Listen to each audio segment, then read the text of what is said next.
The glass doors slid open and I walked in with my head high. My shoes clicked against the polished floor, echoing louder than I intended. For a moment, I let myself breathe in the scent of expensive leather and new fabric. I wanted to feel like I belonged here. "Can I help you?" The voice was sharp, slicing through the quiet hum of the store. I turned. A white woman stood behind the counter, lips pursed, eyes already scanning me as if I had broken something. "Yes," I said evenly. "I'm here to shop." She tilted her head, her smirk quick and cutting. "We don't allow loitering." Loitering. The word stung. My chest tightened, but I forced my voice steady. "I said I'm here to shop." "Is there a problem with that?" Her gaze flicked over me like I was dirt-tracked across the marble floor. "You'll have to forgive me. You don't look like the usual clientele." I clenched my jaw. "Not the usual clientele. Not good enough. Not welcome. Is your job to decide who's allowed to spend money here?" Her smile widened, condescending, like she had caught me lying. "Sir, I'm only doing my duty. Protecting the store." "From what?" My voice cracked like a whip. "From me?" The silence that followed was loud. A couple across the room glanced over. They whispered, eyes darting between me and her. I took a slow breath and walked toward the rack of suits. My hand brushed a navy jacket, the kind I might wear to a board meeting. The fabric was smooth, heavy with quality. I lifted it from the rack. "Sir, I need you to put that back." Her voice rose, sharp enough to draw the attention of more shoppers. "I'm buying it." "You haven't been cleared for a fitting." "Cleared?" My laugh was hollow. "Do you screen customers like they're entering a prison?" She reached for the phone on the counter. Her voice lowered, quick and urgent. "Yes, he's here." "He's making a scene." My chest burned. "She's calling the cops." "For what? For daring to breathe in her store?" I stepped closer. "Are you really doing this? You're calling the police because I want to buy a suit?" She met my eyes without blinking. "I'm calling because I don't feel safe. Safe." The word slammed into me like a fist. I was the danger now. My skin, my presence, danger, unsafe. My voice dropped to a whisper. "I haven't touched you. I haven't threatened you. All I did was walk in here." The bell above the door chimed, and 2 officers entered, uniforms crisp, voices heavy with authority. "Sir," one of them said, already stepping toward me, "we've had a complaint. We need you to step aside." I raised my hands slightly, palms open. "I'm holding a suit." "That's my crime?" "Let's not escalate," the officer replied, his tone patronizing, like I was a child about to throw a tantrum. "Escalate?" I shot back. "You're the ones who walked in here with your hands on your belts." The manager folded her arms. "You see? Aggressive. Exactly what I told you. Aggressive." That word again. My blood thundered in my ears. They never see my calm. "They only see the storm they've already imagined." I forced my voice low, steady. "Do you know who I am?" The officer smirked, not even curious. "Does it matter?" "Yes," I said, each word pulled from deep in my chest. "It matters because I belong here just as much as anyone else." "More even," the manager scoffed, loud enough for the room to hear. "Belong? Please. Men like you don't own boutiques like this. You don't own anything like this." Her words sliced me open, but I didn't flinch. "You're wrong," murmurs rippled through the crowd. I saw one man shake his head, muttering under his breath, too afraid to speak louder. Another woman turned away, pretending not to see. Their silence was heavier than the officer's presence. One officer gestured toward the door. "Let's take this outside." "No," I said firmly. "You'll not parade me out like a criminal while I'm holding a suit I came here to buy." The manager leaned forward, her voice cold as steel. "Leave before this gets ugly." Her words hung in the air like smoke. My throat tightened. I wanted to scream, to shatter the silence that surrounded me, but I swallowed it, standing still, the weight of 1,000 stares pressing down on me. Inside, my thoughts screamed, "This is how it begins." Not with chains, not with whips, with words, with suspicion, with lies. This is how they strip you down. I set the suit back on the rack with trembling hands. My voice was a whisper, but sharp enough to cut. "Ugly already found us. You just refuse to see it." And then I turned toward the door, the officers shadowing my every step, her smirk burning into the back of my skull. "Sir, step outside." Don't make this harder than it needs to be. The officer's tone curled around me like a leash. Mock politeness. Sharp command hidden under courtesy. Harder? I kept my voice calm, though my chest hammered. I picked up a suit. That's my crime? Let's not play games. His partner moved closer. Step outside. I shook my head slowly.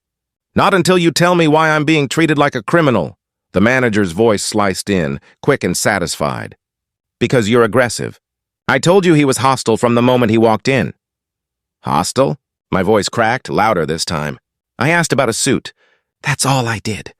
You raised your voice, she said smugly, because you accused me of loitering. The crowd shifted uneasily. I heard whispers ripple. A man muttered, "This doesn't look right." A woman hushed him. Eyes pressed into me, but no one stepped forward. The officer placed a hand on his belt. Sir, I don't want to escalate. Let's go outside and talk. There it is again. My words came through clenched teeth. Escalate. As if I'm the threat. You don't even know my name. Names don't change behavior, the manager sneered. I turned sharply to her. You never asked who I am. You never cared. You only saw what you wanted to see. She folded her arms. I saw exactly what was in front of me. My fists trembled at my sides. Not anger control, hold it. Don't give them the performance they're begging for. You won't even ask my name? I said to the officers, my voice breaking against the weight in my chest. They exchanged a glance. Then one said flatly, your name won't change the fact that you're causing a disturbance. A disturbance? I laughed bitterly. The only disturbance here is your blindness. The manager smirked, victorious. Listen to him. Out of control, out of control. That phrase hollowed me out. Every calm word I spoke twisted into evidence against me. The officer moved behind me. Sir, place your hands behind your back. No, I said quietly. I came here to buy a suit. I won't let you parade me out like a thief. A gasp rippled through the onlookers. Someone whispered, why don't they just let him speak? Another voice snapped back. Stay out of it. The officer's hand gripped my wrist. Don't resist. I'm not resisting. My voice thundered, my control snapping. I'm standing. I'm speaking. That's all I've done. The manager clucked her tongue. See? Dangerous. The word landed heavier than the officer's grip. Dangerous. That's what they'll all remember. Not my words. Not my truth. Just that label she branded on me. Cold metal touched my skin. The cuffs clicked shut. The sound tore the air apart. Gasps broke around me. A woman covered her mouth. A man cursed under his breath but stayed rooted to the floor. I lowered my head, my throat burning. One day, I said softly, the words scraping against my tongue. You'll remember this moment, and so will I. The manager's smirk was the last thing I saw as they dragged me toward the door. The weight of silence from every watching face, heavier than the cuffs biting into my wrists. The fluorescent lights hummed above me, flickering just enough to keep me restless. The bench beneath me was colder than stone. My wrists still ached from the cuffs, a dull reminder of the scene that dragged me here. I kept my eyes on the floor, trying to swallow the humiliation, but the silence in my chest was screaming. A low voice broke the air. What they bring you in for? I lifted my head. A man with tired eyes stared at me from across the cell. Shopping, I said bitterly. That was my crime. He chuckled, but there was no joy in it. They brought me in for walking home. Said I fit a description. Another man leaned forward, his arms covered in faded tattoos. I got stopped for driving my own damn car. You'd think a license plate proves something, but not when you look like me. Their words dropped heavy into me. I thought I was the only one still tasting the venom of tonight, but here it was again. The same poison recycled in every corner. Let me guess, I said, my voice sharp with irony. You were all dangerous too? Aggressive? Suspicious? The tattooed man laughed, but it was cracked and hollow. That's the word. Suspicious. They say it like it's a fact carved in stone. The older man shook his head slowly.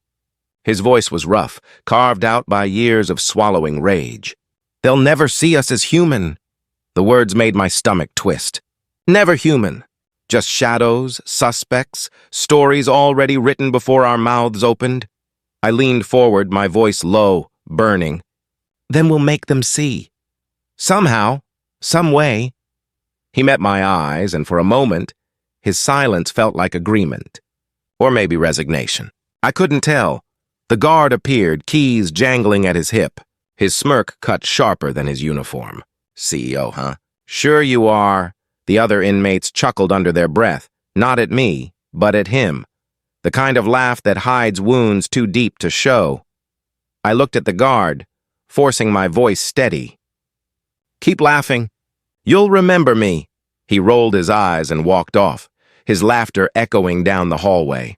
My chest felt tight. Shame clawed at me. Anger boiled inside me. But beneath it, something harder formed.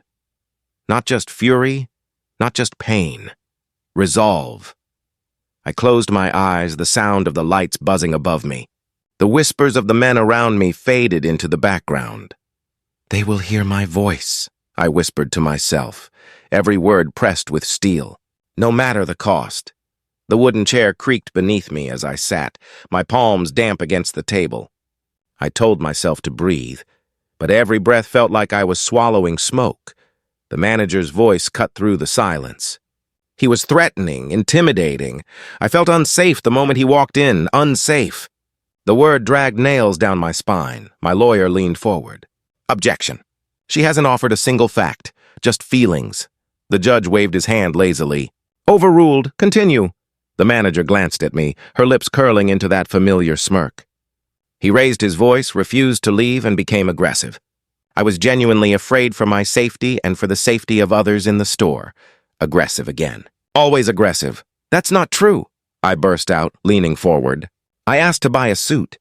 That's all I did. Order. The judge slammed his gavel. You'll speak when spoken to. The words dropped like chains around my throat. When spoken to. As if my voice didn't belong to me, as if justice was permission, not a right. The prosecutor stood, his tie too perfect, his words sharper than knives. Your Honor, the defendant's outburst proves the manager's point. He cannot control his temper.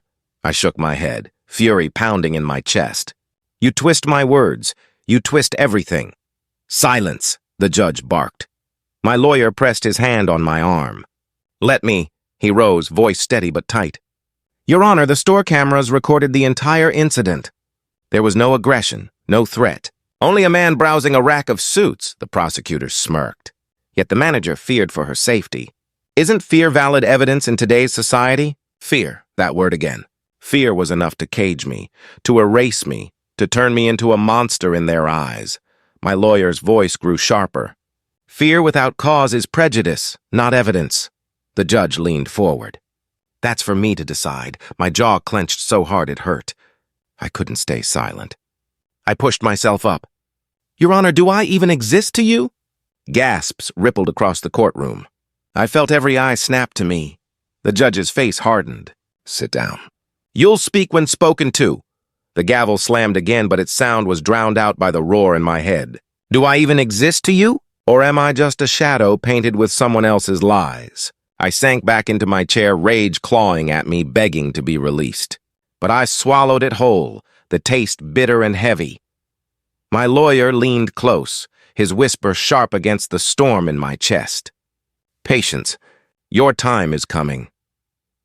I gripped the edge of the table until my fingers ached. Patience, justice, words that always slipped further away the harder I reached. I stared at the judge, at the prosecutor, at the smirking manager who had stolen my dignity with a single call. And in that silence, one thought buried itself deep inside me. Justice feels like a language I was never meant to speak.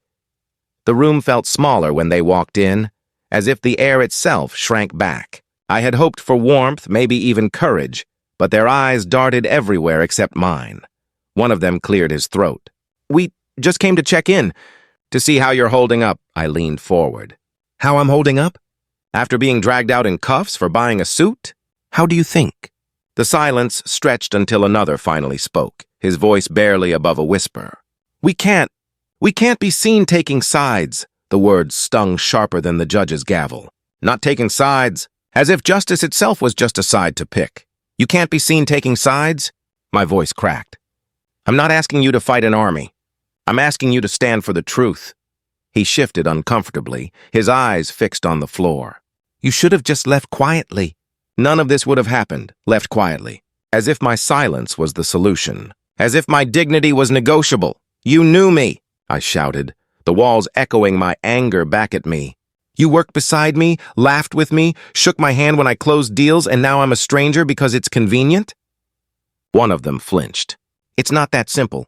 It is that simple. My chest heaved. You either believe me, or you believe the lie that woman spun in that courtroom. Which is it? Their silence hit harder than any slur. Silence carried the weight of cowardice dressed as neutrality. I pressed my palms against the table, forcing myself to speak through the burn in my throat. Every time you stay quiet, you make her story louder. Every time you step back, you push me further down.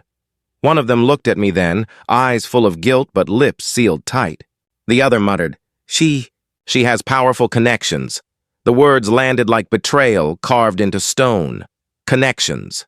Power. Influence. Excuses wrapped in fear. I sank back into my chair, the taste of betrayal bitter on my tongue. Their silence cut deeper than anything the courtroom had thrown at me. And in that silence, I realized, being abandoned by those who knew me hurt more than being condemned by those who didn't. The phone rang long after midnight, slicing through the silence. My hand trembled as I picked it up. Do you know there's footage? A voice asked, urgent, almost breathless. My chest tightened. Footage? What footage? The boutique. The call. The police. All of it. Someone leaked it. It's everywhere. I gripped the phone harder. Show me. A link buzzed into my messages. I tapped it, my heart hammering as the video filled the screen. Her smirk. Her whisper into the phone. The officer's patronizing words. Every piece of the lie I had lived through now stripped bare. She said she felt unsafe, I muttered, watching her mouth curl around the word. And the world believed her. Not anymore, the reporter said. Online voices flooded the comments. This man was just shopping. This is what racism looks like. Then, the venom. He must have done something. Deserved it. The clash of voices cut me in two. Vindication on one side, poison on the other. Do you hear them? I whispered into the phone. Even with proof, they argue if I deserved humiliation. I hear them, the reporter replied. But more are waking up. More are seeing the truth. I let the silence stretch, the glow of the video still burning in my hands. My chest ached with something between relief and exhaustion. Truth doesn't erase scars, but maybe it cuts chains. I whispered it aloud. Truth doesn't erase scars, but it cuts chains. The reporter's voice hardened, steady as steel. They can't bury this anymore. And for the first time since the boutique, I believed it. The air outside the boutique pulsed with voices. Cameras flashed in my face, the crowd pressing closer, their chants a drumbeat that shook my chest. Signs waved above the sea of people, their words sharp enough to pierce the silence that used to bury me. Reporters leaned forward, mics stretched like spears. A chant rose, Justice! Justice! The manager stepped out, her face pale, her voice cracking under the weight of the crowd. I didn't know, she stammered. He looked suspicious. I cut her off, my voice louder than I expected. Suspicious of what? Of being me? The crowd roared. My question hung in the air like thunder, impossible to dodge. She raised her hands, trembling. You have to understand, I was just doing my job. Your job? I took a step closer, every word deliberate, steady. Your job is to sell clothes, not to strip people of dignity.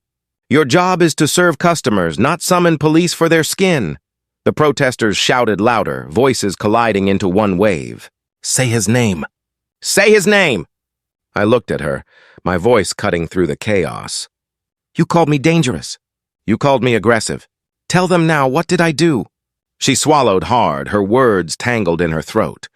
I thought you thought wrong, I snapped. You thought my presence was a threat. You thought my existence needed permission. Her eyes darted to the cameras, then back to me. Her arrogance cracked, panic showing where smugness once lived. Her voice broke. I was wrong. The words slipped out, weak and trembling.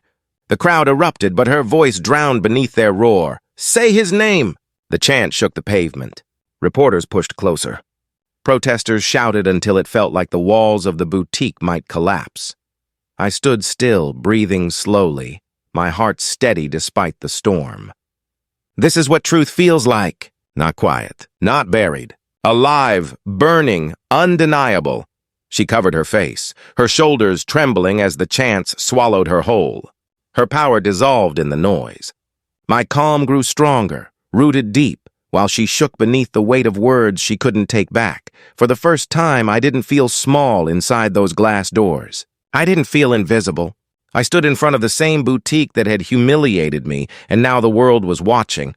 I whispered to myself, steady as steel, suspicious of being me. That was my only crime, and today, it became my victory. The microphones looked like a forest of metal stems in front of me, their red lights blinking, waiting to catch my every breath.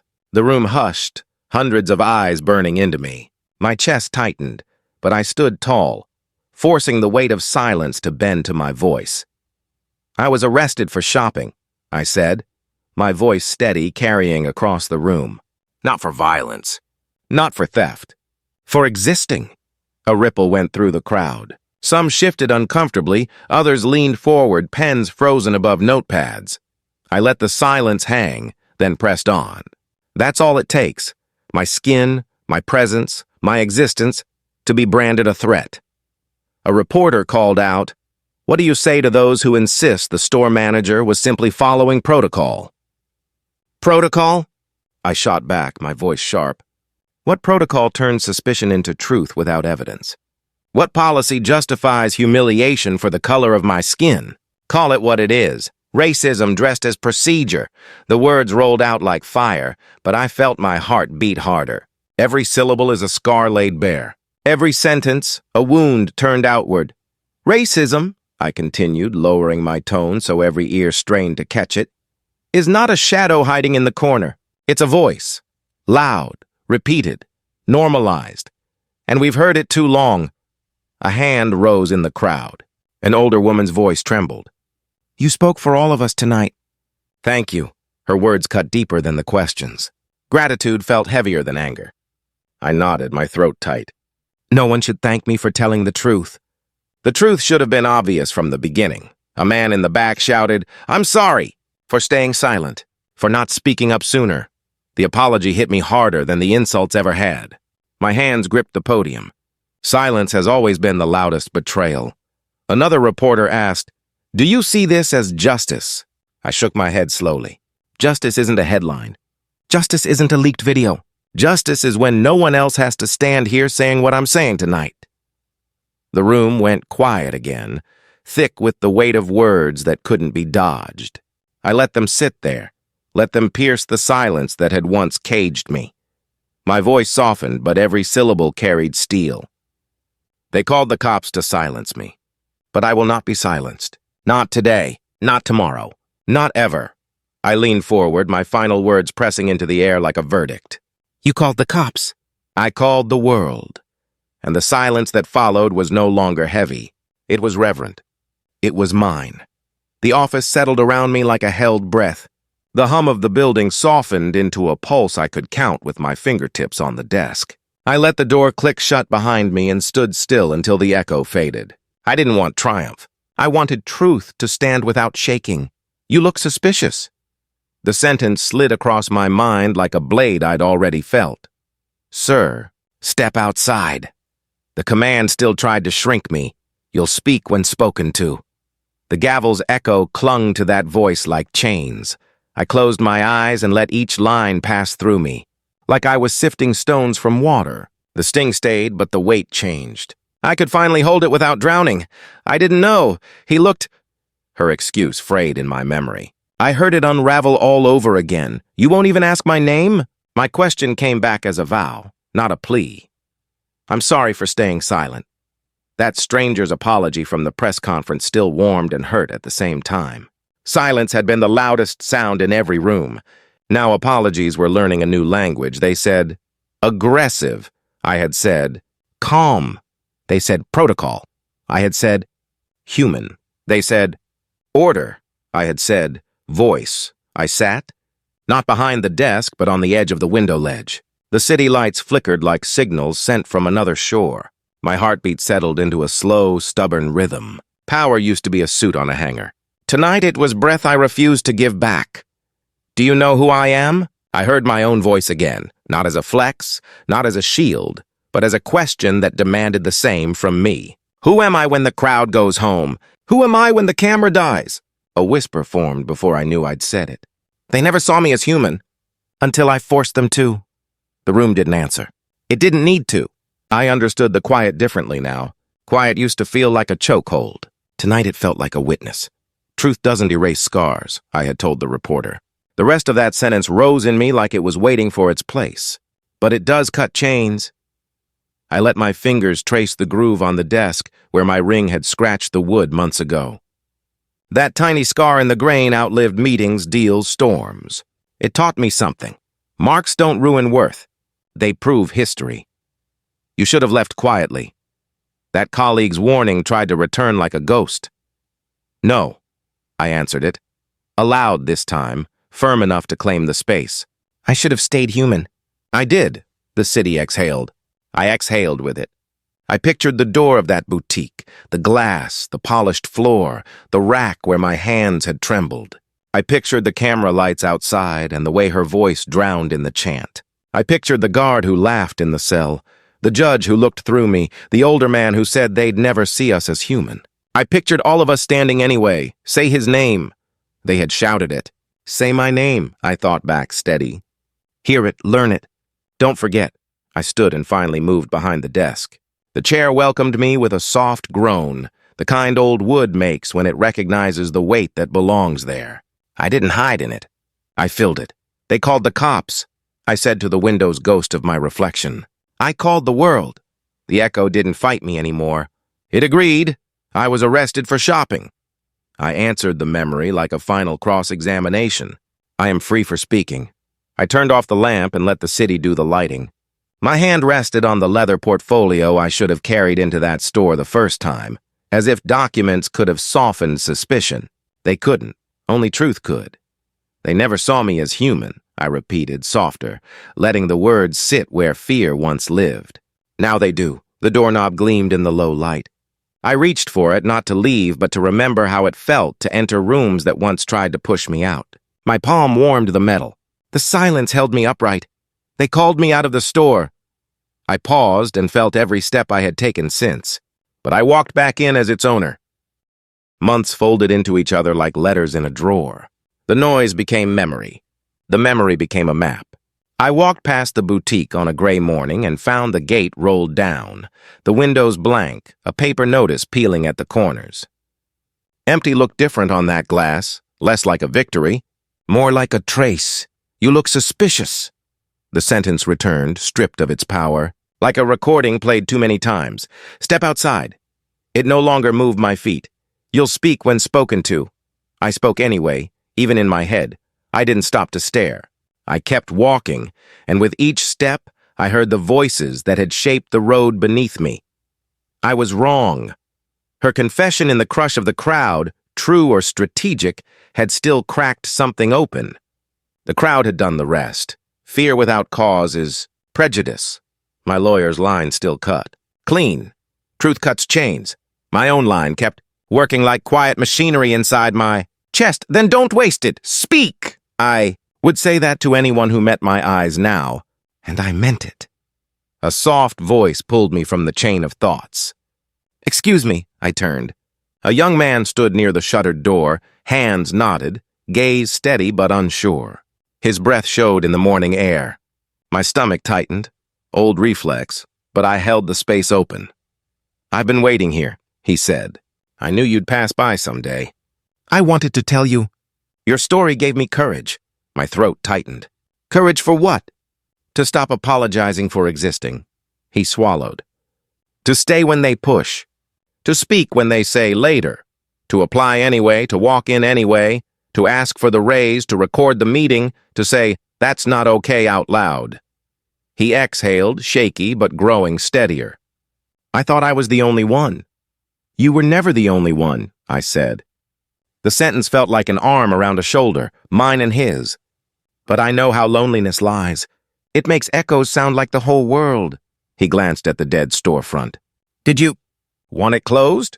I wanted the lie closed, I answered. I wanted the door to open differently.